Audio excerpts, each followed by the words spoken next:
어두운 산길, 빗소리가 차창을 두드립니다. 차 안에서 한 여자가 비명을 질렀습니다. 브레이크 밟아. 하지만 운전대를 잡은 남자의 손은 움직이지 않았습니다.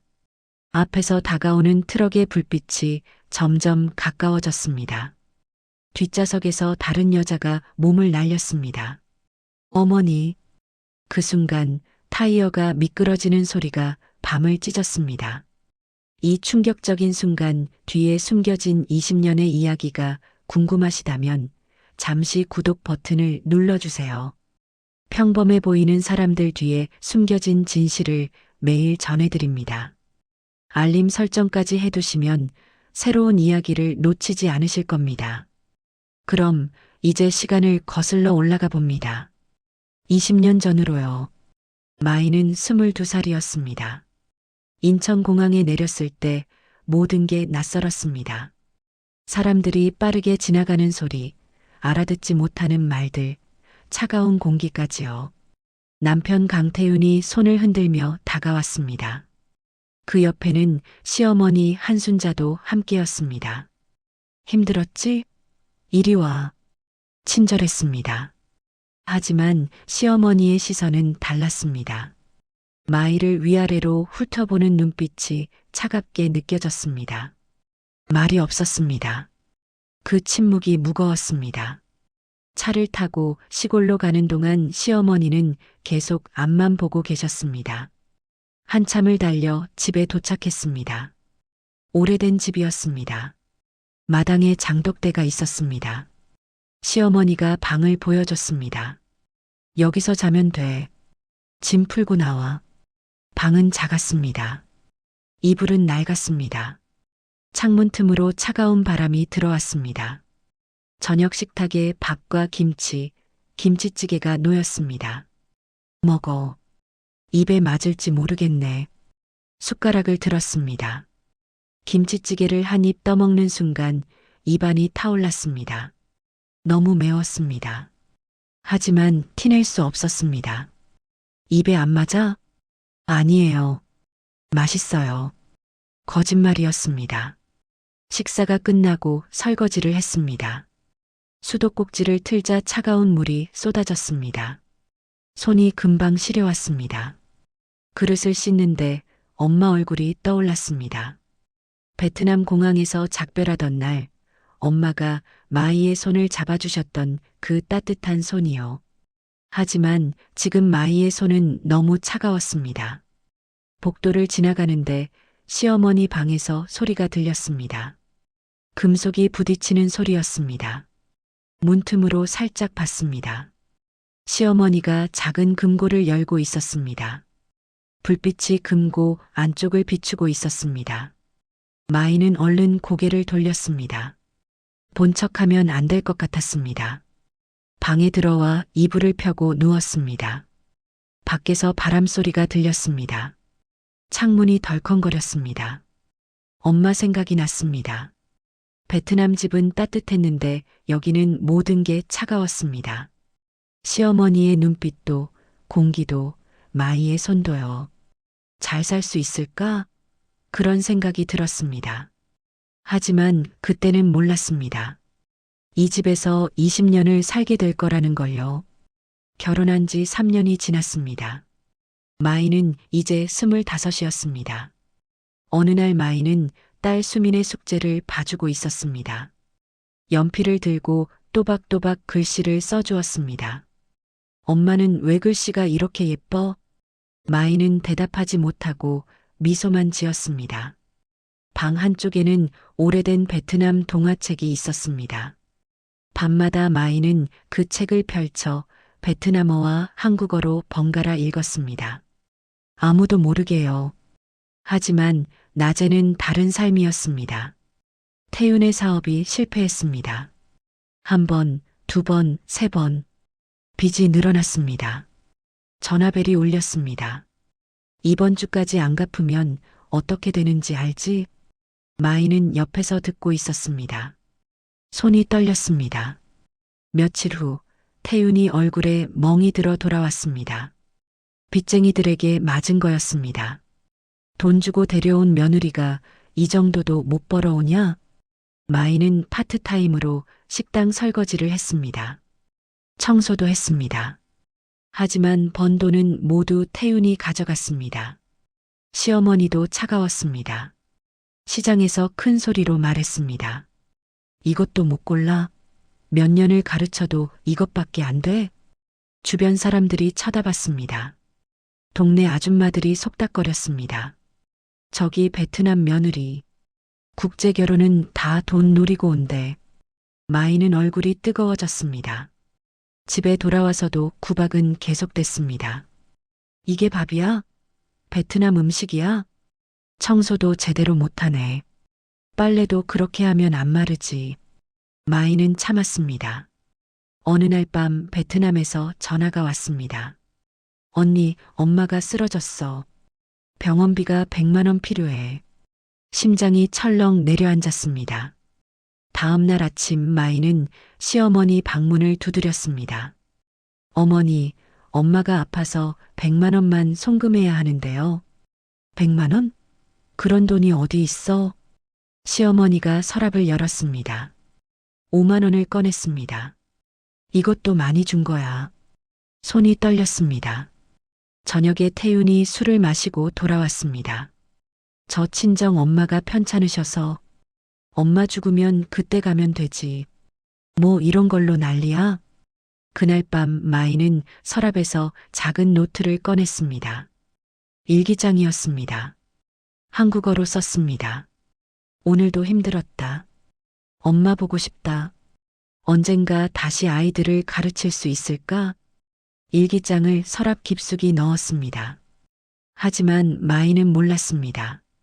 시어머니가 청소할 때 그 일기장을 발견했다는 걸요. 그리고 몰래 읽었다는 걸요. 시어머니는 일기를 읽으며 생각했습니다. 이 애가 이런 마음이었구나. 하지만 아무 말도 하지 않았습니다. 일기장을 다시 서랍에 넣었습니다. 그리고 며칠 후 일기장이 사라졌습니다. 시간이 흘렀습니다. 마이는 이제 35이었습니다. 결혼한 지 13년째였습니다. 태윤의 빚은 더 늘어났습니다. 3천만 원이었습니다. 집 전화로 빚쟁이들이 계속 전화했습니다.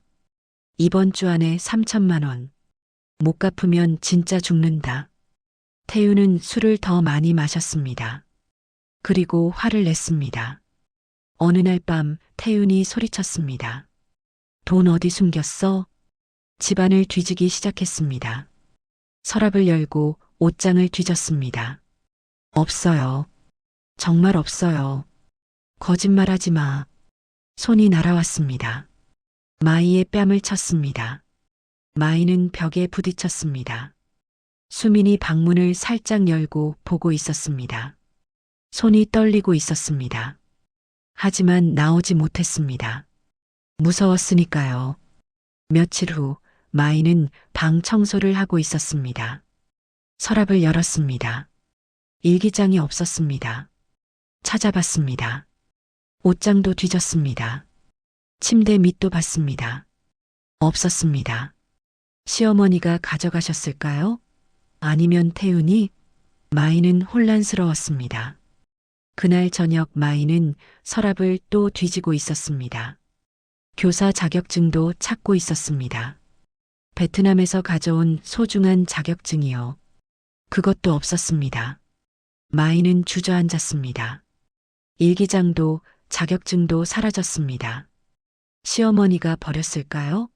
그렇게 생각하니 배신감이 들었습니다. 하지만 마이는 몰랐습니다.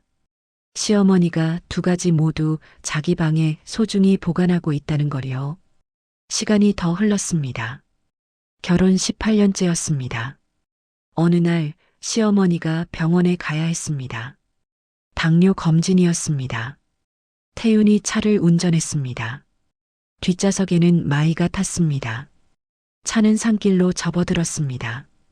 빗방울이 떨어지기 시작했습니다. 태윤은 며칠 전 또 빚쟁이들에게 협박당했습니다.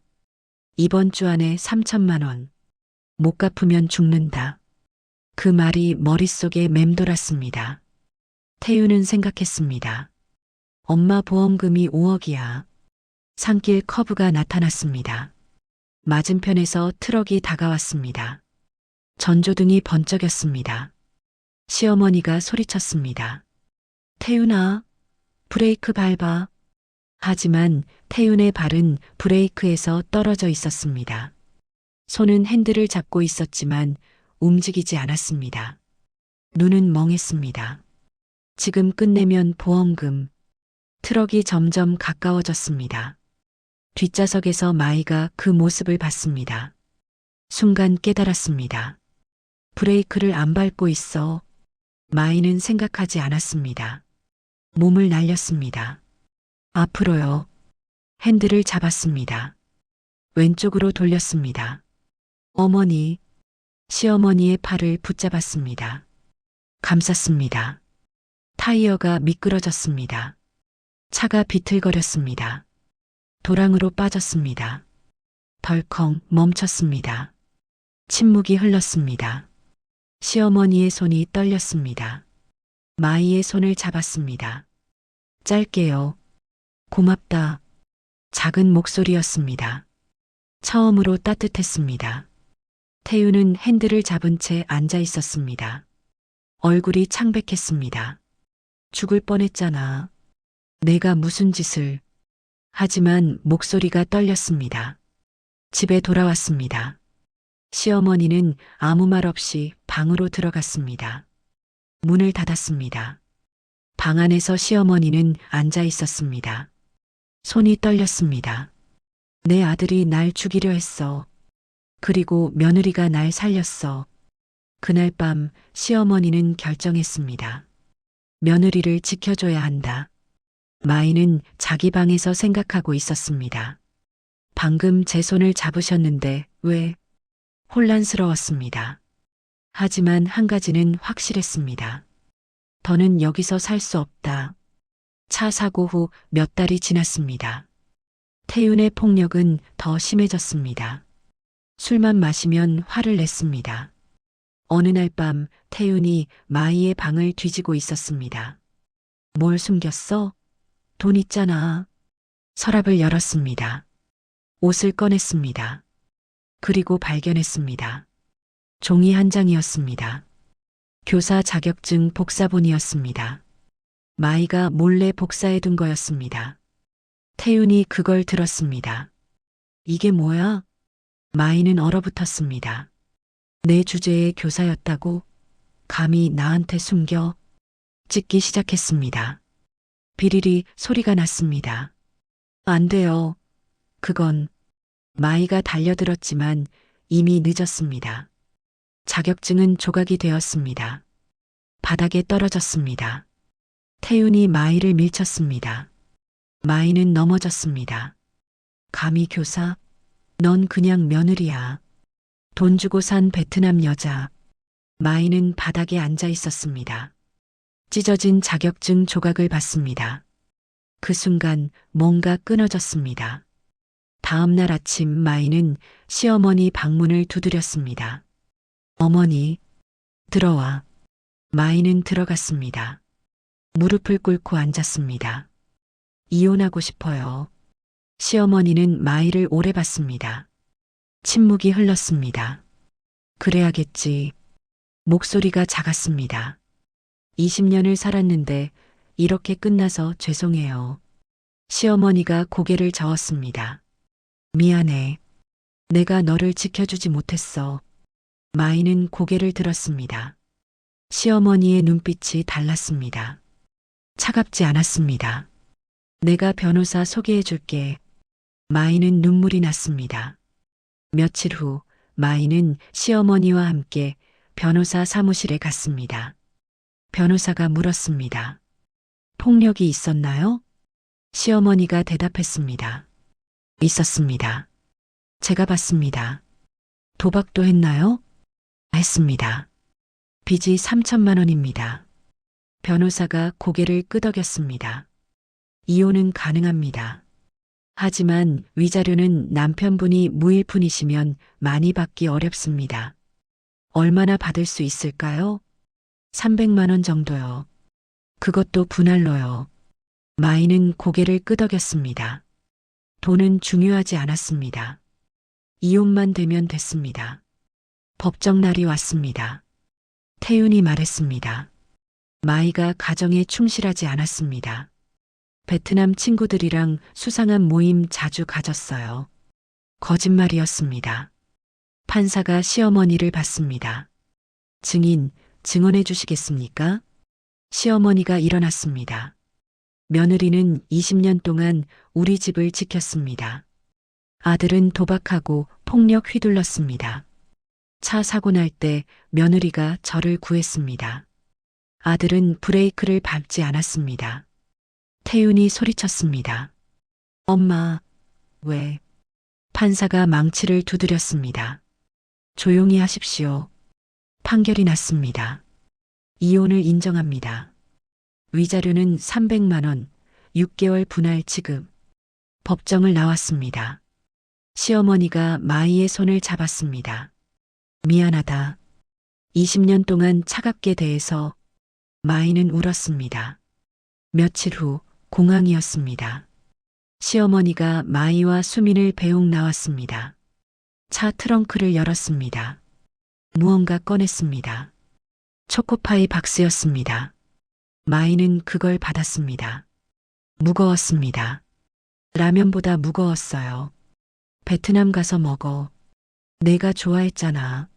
마이는 생각했습니다. 좋아했던 게 아니었습니다. 배고파서 먹었던 거였습니다. 남편이 돈을 다 쓸 때 밤늦게 일하고 돌아와 급하게 먹었던 거였습니다. 하지만 아무 말도 하지 않았습니다. 잘 살아라. 시어머니가 말했습니다. 그게 전부였습니다. 마이는 박스를 들고 출국장으로 걸어갔습니다. 주변 사람들이 쳐다봤습니다. 누군가 속닥거렸습니다. 저 사람 20년 살았는데 초코파이. 마이는 얼굴이 뜨거워졌습니다. 하지만 계속 걸었습니다. 비행기에 올랐습니다. 좌석에 앉았습니다. 초코파이 박스를 무릎에 올렸습니다. 창밖으로 한국이 멀어졌습니다. 20년이 끝났습니다. 비행기가 착륙했습니다. 베트남이었습니다. 20년 만이었습니다. 문이 열리자 뜨거운 공기가 들어왔습니다. 얼굴이 뜨거워졌습니다. 베트남 공기였습니다. 공항을 나왔습니다. 택시를 탔습니다. 친정 마을로 가는 길이었습니다. 창밖으로 베트남 풍경이 지나갔습니다. 오토바이가 많았습니다. 간판들이 보였습니다. 낯설지 않았습니다. 여기가 제 고향이었으니까요. 마을에 도착했습니다. 엄마 집 앞에 섰습니다. 작은 집이었습니다. 20년 전 그대로였습니다. 문을 두드렸습니다. 엄마. 문이 열렸습니다. 엄마가 서 계셨습니다. 많이 늙으셨습니다. 마이야. 엄마 목소리가 떨렸습니다. 마이는 엄마를 안았습니다. 엄마가 너무 작아졌습니다.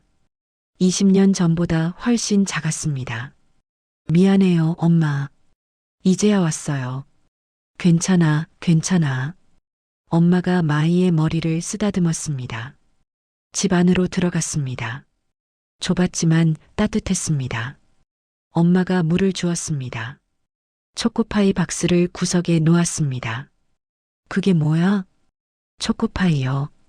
시어머니가 주셨어요. 엄마는 아무 말씀도 하지 않으셨습니다. 그때 밖에서 소리가 들렸습니다. 동네 아줌마들이었습니다. 문이 열렸습니다. 마이 왔다며? 20년 만이네. 아줌마들이 들어왔습니다. 그리고 초코파이 박스를 받습니다. 저게 뭐야? 초코파이. 한국에서 가져온 거야? 네. 시어머니가 주셨어요. 아줌마들이 서로 쳐다봤습니다. 20년 살았는데 초코파이. 웃음소리가 났습니다. 작았지만 들렸습니다. 한국 시어머니가 그렇게 아낀데 며느리 구박하고 시집살이도 시켰다며 가정폭력으로 이혼까지 했는데 위자료도 300만 원밖에 못 받았다고 하더라. 고작 가져온 게 초코파이 한 박스. 한국 초코파이 비싸긴 하지. 얼마나 대단하길래 우리 바나나 칩이랑 많이 다르려나? 뜯어서 한번 먹어봐. 맛이 그렇게 좋은가? 엄마가 손을 저었습니다. 아니야. 나중에 뜯어보자. 엄마 목소리가 떨렸습니다. 안 됐네. 정말 20년인데 초코파이라니. 옆집 딸도 한국 갔다가 이혼하고 왔잖아. 위자료 1,000만 원에 금반지도 받았는데 웃음소리가 또 들렸습니다. 이번엔 더 컸습니다. 수민이 동네 아줌마들을 쳐다봤습니다. 무슨 말인지 몰랐습니다. 베트남어를 잘 못했으니까요. 하지만 분위기는 느꼈습니다. 마이의 손을 꼭 잡았습니다. 엄마, 작게 불렀습니다.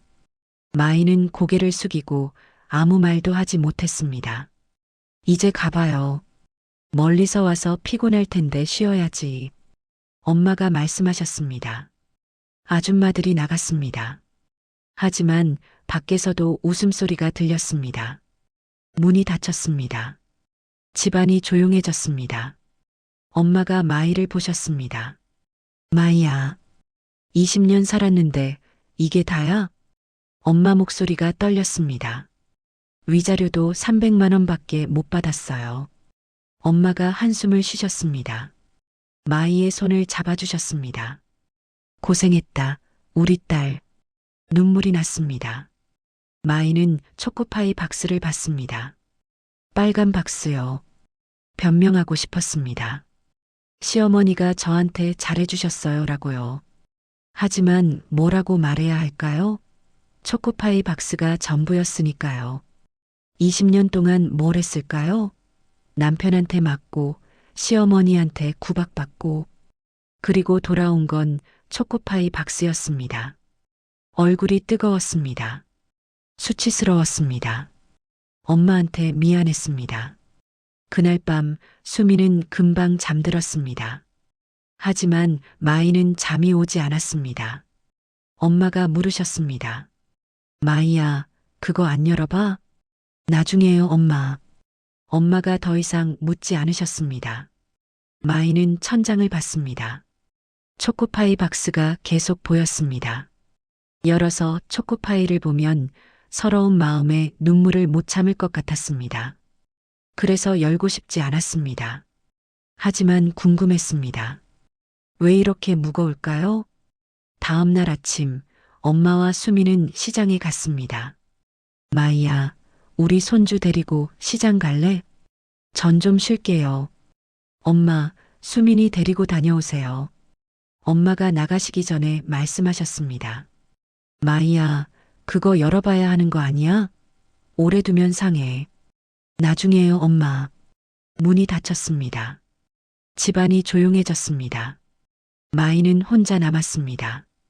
거실에 앉아 있었습니다. 초코파이 박스가 구석에 있었습니다. 어제부터 계속 눈에 들어왔습니다. 피하고 싶었지만 피할 수 없었습니다. 일어나서 박스 앞으로 갔습니다. 무릎을 꿇고 앉았습니다. 빨간색 박스요. 열어야 할까요? 손이 박스로 갔습니다. 숨을 깊게 들이마셨습니다. 테이프를 잡았습니다. 천천히 뜯었습니다. 뜯어지는 소리가 났습니다. 박스 뚜껑을 열었습니다. 안을 들여다봤습니다. 초코파이가 보였습니다. 그런데 이상했습니다. 5개만 있었습니다. 12개들이 박스인데요. 포장이 다 뜯어져 있었습니다. 왜 이렇게 하셨을까요? 초코파이를 하나씩 꺼냈습니다. 5개 전부요. 박스 밑을 봤습니다. 그리고 멈췄습니다. 현금 묶음이 보였습니다. 여러 개였습니다. 심장이 멈췄습니다. 손을 넣어 묶음을 하나 꺼냈습니다. 5만 원권이었습니다. 1000장씩 묶음이요. 벽돌만큼 두꺼웠습니다. 무게도 벽돌처럼 묵직했습니다. 다시 박스를 봤습니다. 묶음이 더 있었습니다. 하나씩 꺼냈습니다. 멈추지 않고 계속 꺼냈습니다. 10개였습니다. 손이 떨렸습니다.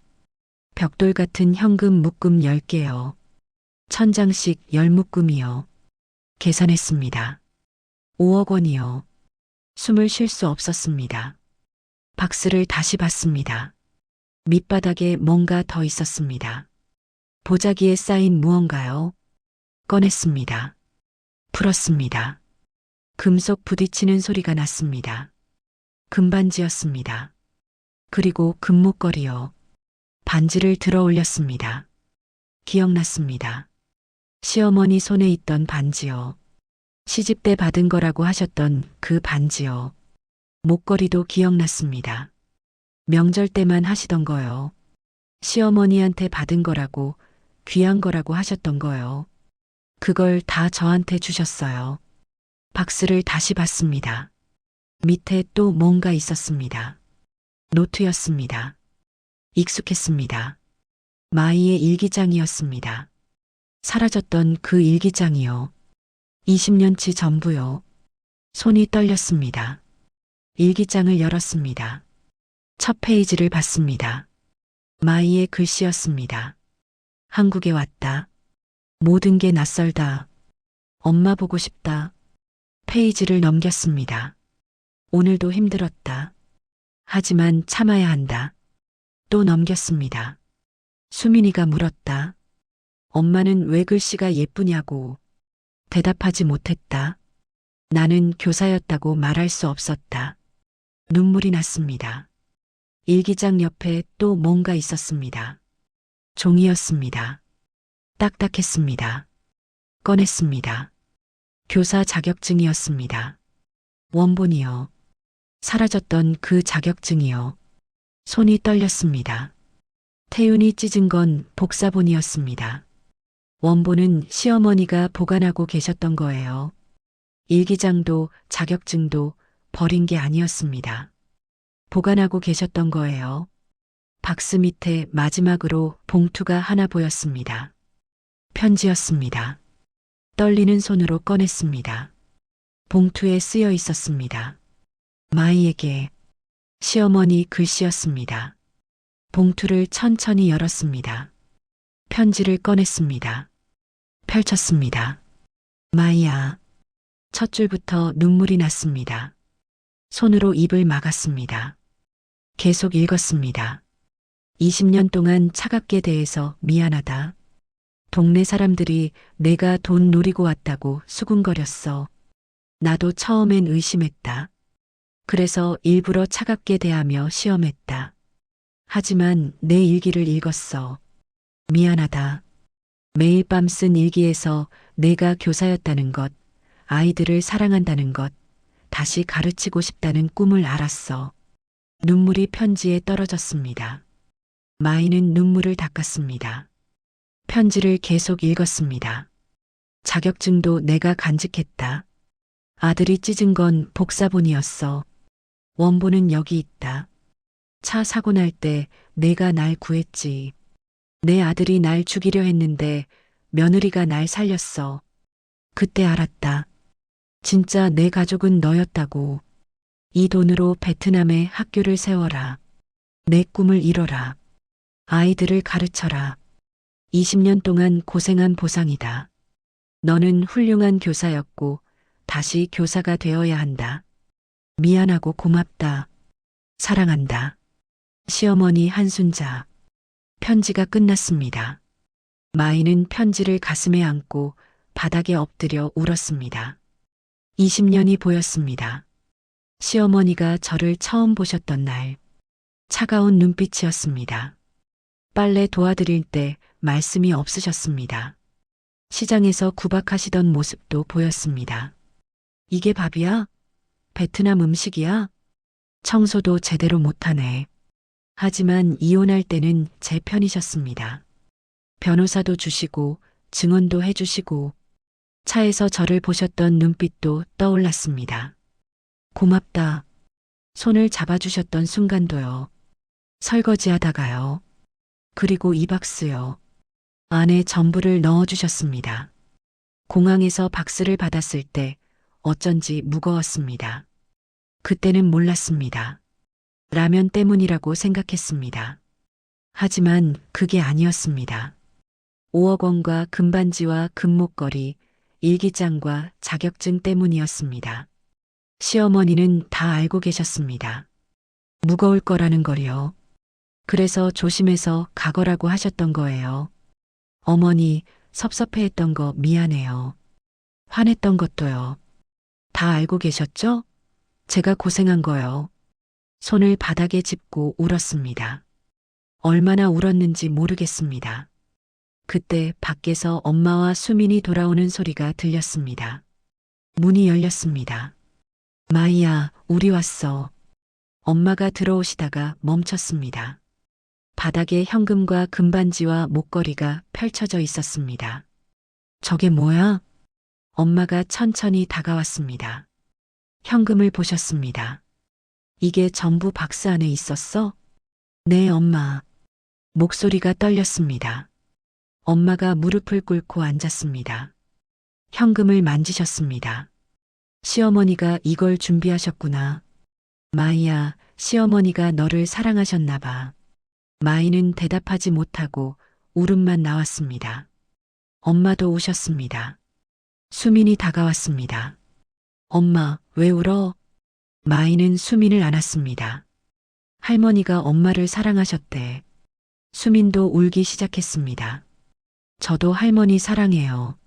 셋이 함께 울었습니다. 한참 후 마이는 편지를 다시 읽었습니다. 엄마에게 보여드렸습니다. 엄마가 편지를 읽으셨습니다. 눈물을 닦으셨습니다. 마이야, 이제 뭐 할 거야? 마이는 일기장을 받습니다. 교사 자격증을 받습니다. 학교를 세울 거예요, 엄마. 엄마가 고개를 끄덕이셨습니다. 그날 밤 마이는 5억 원을 다시 세어봤습니다. 정확히 5억이었습니다. 금반지를 손에 들었습니다. 시어머니가 평생 끼고 계셨던 반지요. 목걸이도 만졌습니다. 명절 때만 하시던 거요. 일기장을 펼쳤습니다. 첫 페이지부터 마지막까지 봤습니다. 20년이 거기 있었습니다. 시어머니는 이 일기를 읽으며 마이를 알아가셨던 거예요. 매일 밤요. 교사 자격증을 받습니다. 베트남에서 가져온 소중한 자격증이요. 시어머니가 20년간 보관하고 계셨던 거예요. 편지를 다시 읽었습니다. 너는 훌륭한 교사였고 다시 교사가 되어야 한다. 마이는 결심했습니다. 학교를 세우겠습니다. 시어머니 이름으로요. 한순자 학교. 그날 밤 마이는 오랜만에 깊이 잠들었습니다. 20년 만에 처음으로 편안한 잠이었습니다. 3년이 지났습니다. 베트남 시골 마을에 새로운 건물이 섰습니다. 하얀 벽에 파란 지붕이었습니다. 입구에 현판이 걸려 있었습니다. 한순자 학교 사랑과 희망의 배움터. 한국어와 베트남어로 쓰여 있었습니다. 아침이었습니다. 아이들이 학교로 걸어왔습니다. 작은 가방을 메고 있었습니다. 웃으며 뛰어왔습니다. 교실 안 마이가 서 있었습니다. 칠판에 글씨를 쓰고 있었습니다. 한국어와 베트남어를요. 아이들이 들어왔습니다. 선생님, 안녕하세요. 한국어로 인사했습니다. 안녕, 모두들. 마이가 미소 지었습니다. 수민도 교실 뒤에서 아이들을 돕고 있었습니다. 이제 12살이었습니다. 한국어와 베트남어를 모두 잘했습니다. 한 아이가 손을 들었습니다. 선생님, 한순자가 누구예요? 마이가 현판을 가리켰습니다. 입구에 걸린 사진이 있었습니다. 시어머니 사진이었습니다. 제 시어머니 이름이에요. 저를 진짜 사랑해 주신 분이에요. 아이들이 고개를 끄덕였습니다.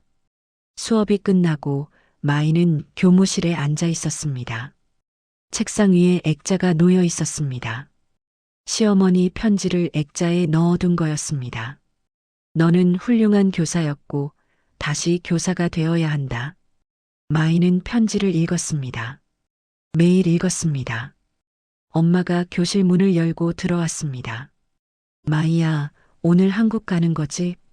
네, 엄마. 조심해서 다녀와. 마이는 가방을 챙겼습니다. 작은 상자도 넣었습니다. 초코파이 한 박스요. 베트남에서 산 거였습니다. 공항으로 갔습니다. 수민과 함께요. 비행기에 올랐습니다. 창밖으로 베트남이 멀어졌습니다. 구름이 보였습니다. 몇 시간 후 한국에 도착했습니다. 택시를 타고 묘소로 갔습니다. 산길을 올라갔습니다. 나무가 많았습니다. 바람이 불었습니다. 묘소가 보였습니다. 작은 비석들이 줄지어 있었습니다.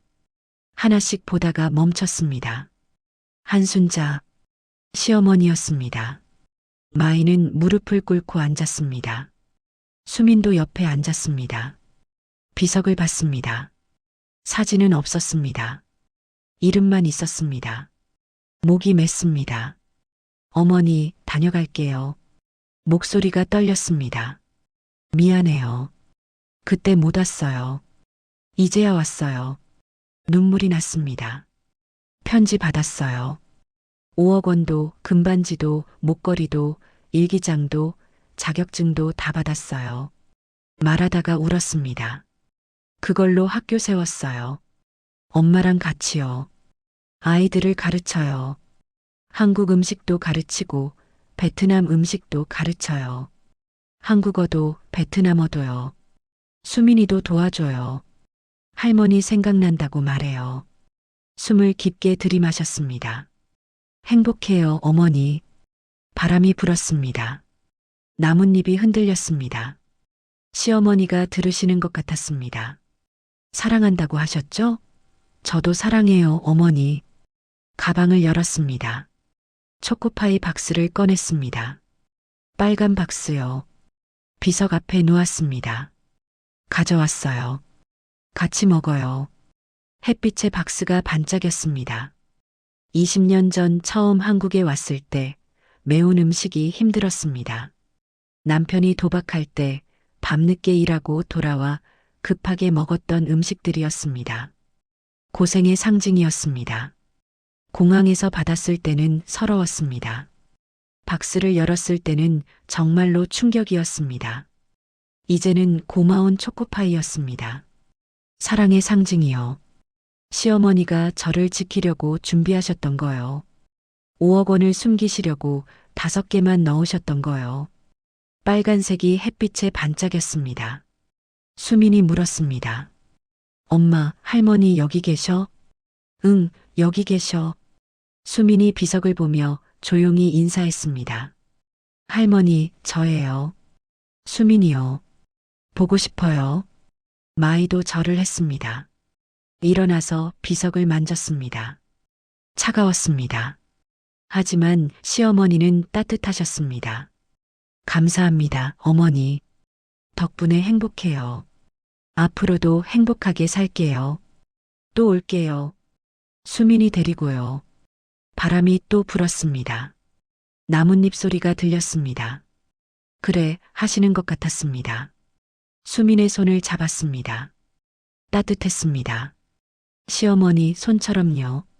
묘소를 떠나며 돌아봤습니다. 초코파이가 보였습니다. 빨간색이 햇빛에 반짝였습니다. 20년의 이야기가 거기 있었습니다. 차가웠던 손이 따뜻해진 이야기. 고생이었던 초코파이가 사랑이 된 이야기. 구박이었던 것들이 지킴이었던 이야기. 안녕히 계세요, 어머니. 작게 말하고 걸었습니다. 수민이 물었습니다. 엄마, 언제 또 와? 내년에도 오자. 수민이 기뻐했습니다. 마이도 웃었습니다. 택시에 타서 공항으로 갔습니다. 창밖으로 한국이 보였습니다. 20년을 살았던 곳, 고생했던 곳, 하지만 사랑도 받았던 곳. 비행기에 탔습니다. 이륙했습니다. 한국이 멀어졌습니다. 베트남 집으로 돌아가는 길이었습니다. 엄마와 학교가 있는 곳으로요. 새로운 삶으로요. 수민이 마이의 손을 잡았습니다. 따뜻했습니다. 고마워요, 어머니. 마음속으로 말했습니다. 창밖으로 구름이 보였습니다. 하얗고 부드러웠습니다. 시어머니가 거기 계신 것 같았습니다. 저를 보고 계신 것 같았습니다. 행복하라고, 웃으라고, 잘 살라고. 네, 어머니. 대답했습니다. 마음속으로요. 행복하게 살게요. 비행기가 구름 속으로 들어갔습니다. 하얘졌습니다. 모든 게요. 20년의 이야기가 끝났습니다. 하지만 사랑은 끝나지 않았습니다. 마이의 손에는 여전히 온기가 남아 있었습니다. 시어머니의 온기가요. 그 온기는 수민에게도 전해졌고 학교 아이들에게도 전해질 거였습니다. 아이들의 아이에게도요. 사랑은 그렇게 이어집니다. 차가움에서 시작해 따뜻함으로 끝나는 이야기. 그게 마이와 시어머니의 이야기였습니다.